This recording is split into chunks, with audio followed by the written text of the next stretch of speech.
Assalamualaikum warahmatullahi wabarakatuh. Bismillahirrahmanirrahim. Innal hamdalillah tsumma usolli wa usallim ala Rasulillah Sayyidina Muhammad ibni Abdillah wa ala alihi wa ashabihi wa mawala amma ba'du.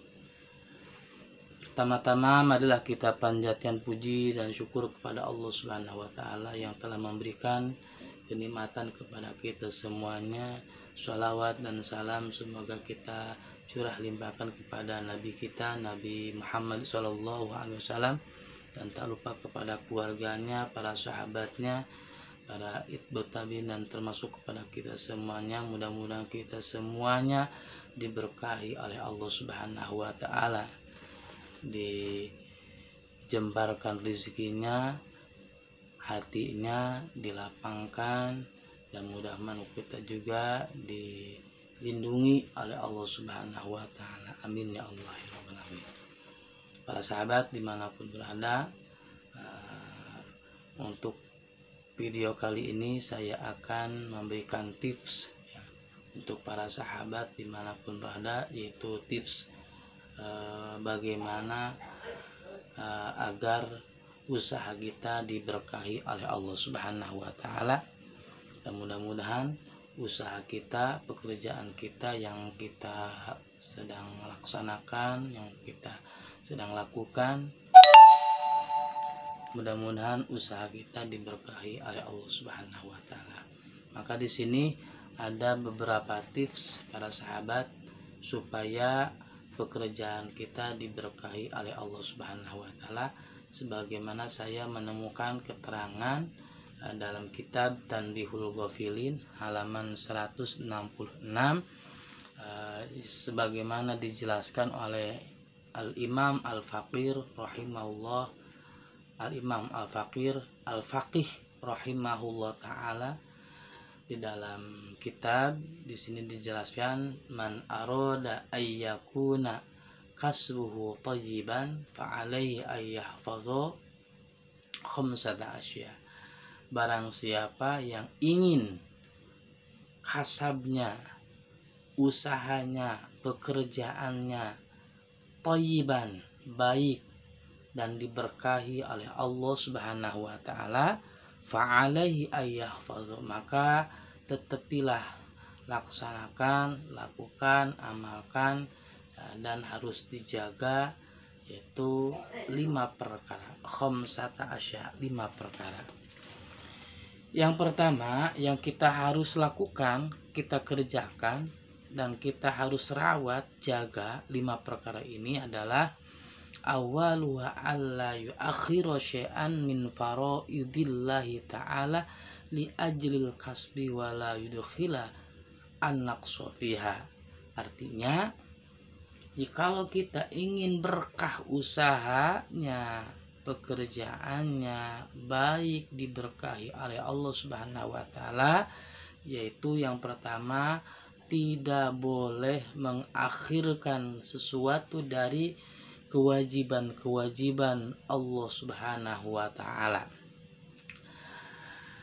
Apalagi kalau misalnya meninggalkan perintah-perintah Allah, kewajiban-kewajiban Allah di saat kita bekerja.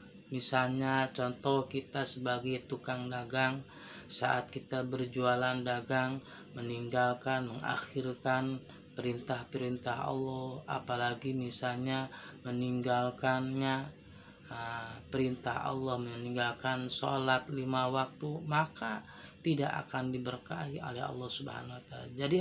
Jadi kita harus melaksanakan apa yang diperintahkan oleh Allah Subhanahu wa taala di saat kita berjualan, di saat kita bekerja.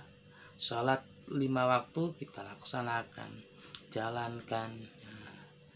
Ibadah puasa kita jalankan, laksanakan di saat kita misalnya bekerja di saat di bulan Ramadan dan lain sebagainya. Artinya, kalau kita ingin berkah usaha pekerjaannya diberkahi oleh Allah Subhanahu wa taala, maka di saat kita bekerja tidak boleh mengakhirkan dan tidak boleh meninggalkan perintah dari Allah Subhanahu wa taala.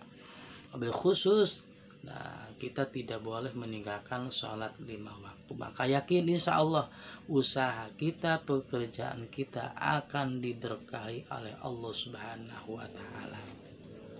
Yang kedua, tips yang kedua supaya pekerjaan usaha kita baik, diberkahi oleh Allah Subhanahu wa Ta'ala. Nah, di saat kita bekerja, la yu'adhi ahada min khalqillahi ta'ala li ajlil kasbi, maka tidak boleh menyakiti seseorang dari ciptaan Allah Subhanahu wa Ta'ala di saat kita bekerja. Misalnya kita sebagai tukang dagang, maka kita di saat berdagang, mungkin kita teman-teman banyak orang-orang yang sedang sama seperti kita itu berdagang, berjualan. Nah, di saat kita berdagang, berjualan sama teman-teman kita seperjuangan dalam berdagang, maka kita tidak boleh menjatuhkan orang lain menghina, mengejek orang lain, ya, orang yang sedang berjualan. Artinya kita harus sama-sama menjaga, harus sama-sama menghormati, harus sama berakhlak, berbudi pekerti, sama-sama kita berjualan, sama-sama kita bekerja. Maka insya Allah dengan cara seperti itu, tips dengan kita menjaga akhlak kita, menjaga etika kita, yaitu tidak menjatuhkan orang lain, tidak menghina orang lain, tidak mengejek orang lain di saat kita bekerja, maka insya Allah pekerjaan kita, usaha kita akan diberkahi oleh Allah Subhanahu wa Ta'ala. Itu yang kedua.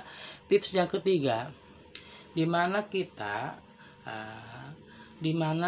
yang ketiga, usaha pekerjaan kita ingin diberkahi oleh Allah Subhanahu wa Ta'ala, maka yang ketiga adalah ayak sudah bikasbihi istifafan li nafsihi wa li iyalihi wala yaqsuda al-jama wal kasrata.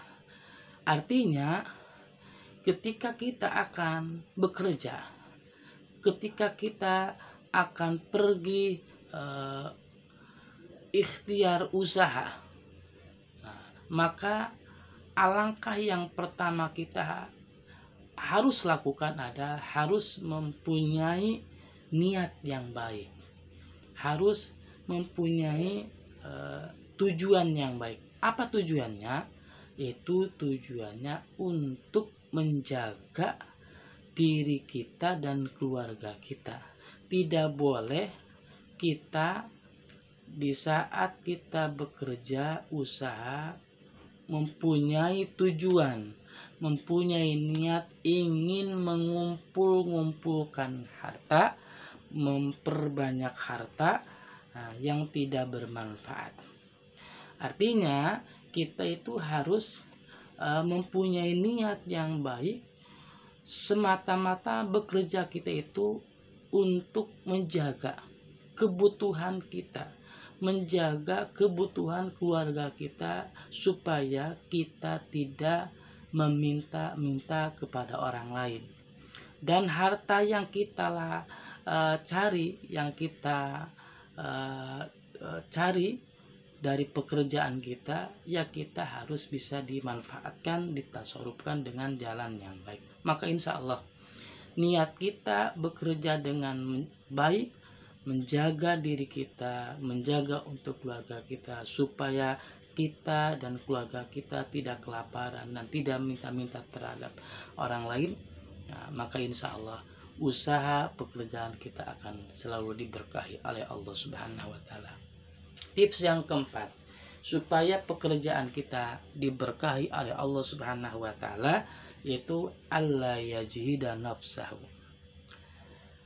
Artinya alla yajhida nafsahu fil kasbi jidan. Artinya kita tidak boleh merasa payah, merasa tidak semangat. Artinya harus semangat, harus semangat bekerja keras sungguh-sungguh ya, agar usaha kita yang kita lakukan, pekerjaan kita yang kita lakukan supaya diberkahi oleh Allah Subhanahu wa taala.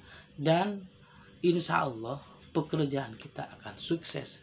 Pekerjaan kita, usaha kita akan meraih dengan keberkahan dari Allah Subhanahu wa taala. Jadi insya Allah kalau modalnya kita sungguh-sungguh ya, sesuai sebagaimana dalam keterangan kitab-kitab yang lain adalah manjada wajada. Kita harus benar-benar sungguh-sungguh bekerja keras, maka insya Allah kita akan menemukan satu kebahagiaan, kenikmatan, keberkahan untuk kita. Makanya modal dalam kita berusaha ya, kita ingin sukses, ingin diberkahi ya, kita modalnya harus benar-benar sungguh-sungguh, manjada wajada. Itu gunakan prinsip modal kita adalah manjada wajada ya. Itu yang keempat. Dan yang terakhir, tips yang terakhir para sahabat dimanapun berada, dimana kita ingin usaha kita berkah ya, lancar, diberkahi oleh Allah Subhanahu wa taala, maka ya, yang kelima adalah alla yara rizqahu fil kasbi wa yarahu rizqahu minallahi ta'ala wal kasba sababan. Artinya kita tidak boleh meyakini, tidak boleh mengiktikadkan bahwa hasil dari pekerjaan kita, hasil dari usaha kerja kita tidak boleh diyakini, tidak boleh diiktikadkan bahwa hasil itu dari usaha kita. Akan tetapi bahwasanya hasil dari pekerjaan kita, usaha kita, misalnya dagang kita, maka hasil dari dagang itu adalah hakikatnya dari Allah Subhanahu wa taala. Kenapa? Karena usaha pekerjaan itu adalah sebuah sababiyah, pelantaraan. Akan tetapi hakikatnya adalah dari Allah Subhanahu wa taala. Rizkinya adalah hakikat dari Allah Subhanahu wa taala, bukan dari hasil usaha kita. Itu mah sebuah sababiah. Insya Allah dengan sababiah kita bekerja, insya Allah dengan sababiah kita berusaha, maka insya Allah rizki dari Allah Subhanahu wa taala akan kita raih, dan insya Allah rizkinya pun akan diberkahi oleh Allah Subhanahu wa taala. Itulah para sahabat tips daripada agar usaha kita diberkahi oleh Allah Subhanahu wa taala. Nah, jadi ada 5 tips supaya usaha kita, pekerjaan kita, apapun usahanya, pekerjaannya, baik dagang atau sebagai tukang tani, tukang kuli, sebagai tukang pemborong, atau misalnya seorang jadi pejabat, supaya diberkahi usahanya, maka kita harus laksanakan 5 tips ini. Yang pertama, kita simpulkan, kita ketika bekerja tidak boleh meninggalkan perintah Allah Subhanahu wa taala. Yang kedua, kita harus itu menjaga akhlak kita, tidak boleh menghina, mengejek atau merendahkan orang lain, menjatuhkan orang lain di saat kita bekerja. Kita harus mempunyai etika yang baik terhadap orang lain, mempunyai husnudon, berprasangka yang baik terhadap orang lain. Yang ketiga, kita harus mempunyai tujuan di saat kita bekerja, mempunyai tujuan. Nah, tujuan kita berusaha itu semata-mata bahwa kita ingin menjaga diri kita dan keluarga kita, supaya kita dan keluarga kita tidak kelaparan, tidak meminta-minta kepada orang lain. Karena apa? Meminta-minta kepada orang lain itu hal sangat dilarang oleh Kanjeng Rasulullah SAW. Dan yang keempat, kita harus benar-benar sungguh-sungguh di saat kita bekerja, berusaha. Insya Allah dengan cara kita berusaha sungguh-sungguh, bekerja sungguh-sungguh sebaik-baiknya, insya Allah akan suatu mempunyai kesuksesan, akan membuahkan satu kesuksesan bagi kita semuanya dan diberkahi oleh Allah Subhanahu wa taala. Dan yang terakhir, kita tidak boleh meyakini, mengiktikadkan bahwa hasil daripada pekerjaan kita bukan dari pekerjaan kita, tapi adalah rezeki dari Allah Subhanahu wa taala. Maka insya Allah pekerjaan kita, usaha kita, apapun pekerjaannya, insya Allah Allah akan berkahkan. Mudah-mudahan usaha kita semuanya diberkahkan oleh Allah Subhanahu wa taala, dan mudah-mudahan kita bisa mengamalkan 5 tips ini, sehingga yang diharapkan adalah usaha kita ingin diridhoi oleh Allah Subhanahu wa taala, ingin diberkahkan oleh Allah Subhanahu wa taala. Dan jangan lupa dari para sahabat dimanapun berada, melihat video saya, mohon dibantu channel saya Hifdzuddin Ahmad Zainu dengan cara like, komen, share, dan subscribe-nya juga. Dan jangan lupa notifikasinya dinyalakan agar tidak ketinggalan video-video baru dari saya. Mudah-mudahan lewat video ini kita bisa mengambil hikmah, itibar, dan bisa bermanfaat untuk kita semuanya. Dan mohon maaf apabila ada kesalahan keapaan dari saya, fakir, mohon ditawakuf. Dan akhiri, wallahu muwaffiq ila aqwamit thoriq. Wassalamualaikum warahmatullahi wabarakatuh.